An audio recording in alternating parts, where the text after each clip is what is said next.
നമസ്കാരം. മോഹൻലാലിൻ്റെ മകൻ എന്ന മേൽവിലാസത്തിനപ്പുറം തൻ്റേതായ സ്ഥാനം സിനിമാ ലോകത്ത് അടയാളപ്പെടുത്തിയ വ്യക്തിയാണ് പ്രണവ്. ഇപ്പോഴിതാ ഒരു സിനിമയ്ക്ക് പ്രണവ് വാങ്ങുന്ന പ്രതിഫലം ചർച്ചയായിരിക്കുകയാണ്.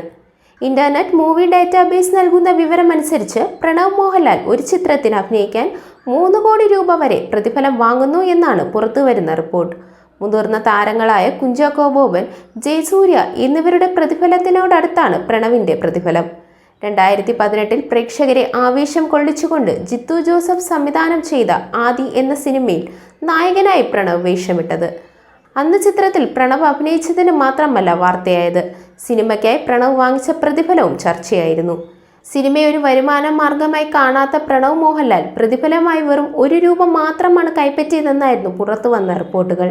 ആദിക്ക് ശേഷം 21-ാം നൂറ്റാണ്ട്, മരയ്ക്കാർ, ഹൃദയം എന്നീ സിനിമകളിലെല്ലാം പ്രണവ് നായകനായി തിളങ്ങി. ഇപ്പോഴിതാ വിനീത് ശ്രീനിവാസൻ ഒരുക്കിയ വർഷങ്ങൾക്ക് ശേഷം എന്ന ചിത്രത്തിലും പ്രണവ് നായക കഥാപാത്രത്തെ അവതരിപ്പിച്ചിരിക്കുകയാണ്. പ്രണവ് മോഹൻലാൽ മലയാള സിനിമയിൽ മുഖം കാണിച്ചിട്ട് 22 വർഷങ്ങൾ പിന്നിടുകയാണ്.